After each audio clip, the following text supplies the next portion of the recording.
আসসালামু আলাইকুম এভরিওয়ান। কি অবস্থা সবার? কেমন আছেন সবাই? আশা করছি সবাই অনেক বেশি ভালো আছেন। আজকে আমি যেই কেক ডেকোরেশন ভিডিওটা আপনাদের সাথে শেয়ার করব, এটা হচ্ছে ১.৫ পাউন্ডের একটা ভ্যানিলা স্পঞ্জ কেক। এই কেকটা অর্ডার করেন আমার সামনের বাসা থেকে আপু। আপু তার মেয়ের জন্মদিন উপলক্ষে এই কেকটা অর্ডার করেন। আপু জাস্ট আসেন এবং আমাকে বলেন যে ১.৫ পাউন্ডের একটা ভ্যানিলা কেক তৈরি করে দিতে। এছাড়া আপু কোনো ডেকোরেশন বা ডিজাইন আমাকে কোনো কিছুই বলে যাননি। তো আমি আমার পছন্দ মতো কেকটাকে ডেকোরেশন করার চেষ্টা করেছি।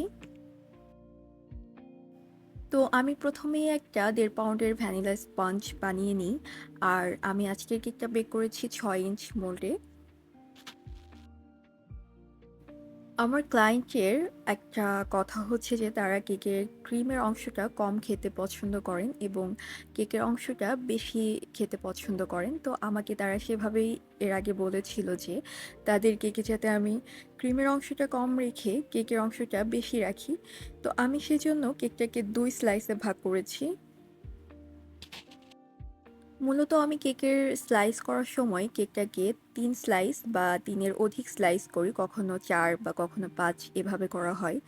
তো যেহেতু আমার কাস্টমারদের হচ্ছে ক্রিমের থেকে কেকের অংশটা বেশি পছন্দ, আর যেহেতু আমি কাস্টমাইজড কেক তৈরি করি, তো আপু আমাকে যেভাবে বলেছেন আমি সেভাবেই করার চেষ্টা করেছি। কেক ডেকোরেশন করব এজন্য টার্ন টেবিলের উপর একটা কেক বোর্ড নিয়ে নিলাম, তাতে দিয়ে দিলাম কিছুটা ক্রিম। এবার দিয়ে দিচ্ছি কেকের ১ম লেয়ারটা, দিয়ে দিচ্ছি সুগার সিরাপ, এরপর দিয়ে দিচ্ছি ক্রিম এবং ক্রিমটাকে প্যালেট নাইফের সাহায্যে খুব ভালোভাবে স্প্রেড করে দিচ্ছি। এখন কেকের ২য় লেয়ার অর্থাৎ শেষ লেয়ারটা দিয়ে দিচ্ছি কিছুটা ক্রিম কেকের উপর এবং ৪ সাইডে লাগিয়ে কেকটাকে কোট করে নিচ্ছি। কেকটা কোট করা হয়ে গেলে কেকটাকে ৩০ মিনিটের জন্য ফ্রিজের নরমাল চেম্বারে সেট হতে দিয়েছিলাম। ৩০ মিনিট পর কেকটাকে ফ্রিজ থেকে বের করে নিয়েছি। এখন কেকের উপরে কিছুটা ক্রিম দিয়ে দিচ্ছি। প্যালেট নাইফের সাহায্যে ক্রিমটাকে খুব ভালোভাবে স্প্রেড করে দিলাম। এবার প্যালেট নাইফের সাহায্যে আমি কেকের চারো সাইডে ক্রিম লাগিয়ে নিব। আপনারা চাইলে এখানে পাইপিং ব্যাগে ক্রিম নিয়ে তারপরে পাইপিং ব্যাগের সাহায্যেও কেকের চারপাশে এবং উপরে ক্রিমটাকে লাগিয়ে নিতে পারেন।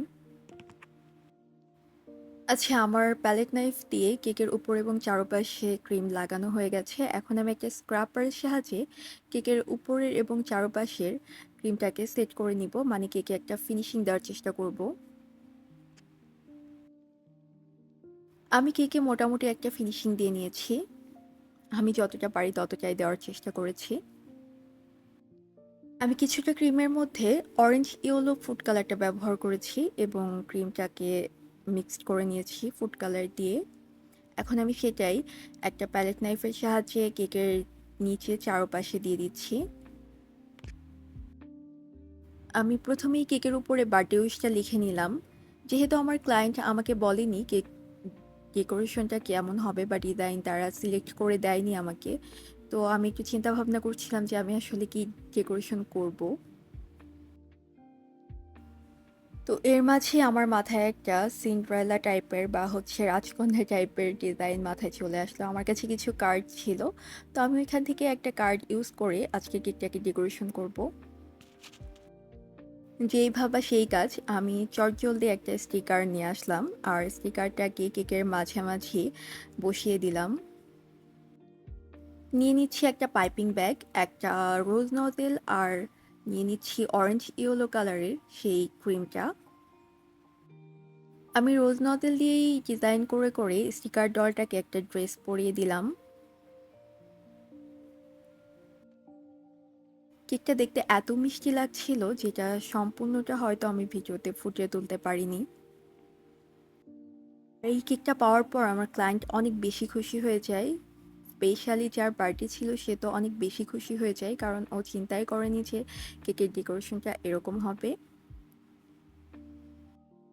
মোট কথা আমার ক্লায়েন্ট কেকের ডিজাইন এবং কেকের টেস্ট দুইটা নিয়েই হচ্ছে স্যাটিসফাইড ছিল। আজকের ভিডিও এই পর্যন্তই। দেখা হচ্ছে নেক্সট ভিডিওতে। ততদিন পর্যন্ত সবাই ভালো থাকবেন। সবাই সবার জন্য দোয়া রাখবেন। আল্লাহ হাফেজ। ও হ্যাঁ, আমার পেজটাকে ফলো দিতে কিন্তু একদম ভুলবেন না।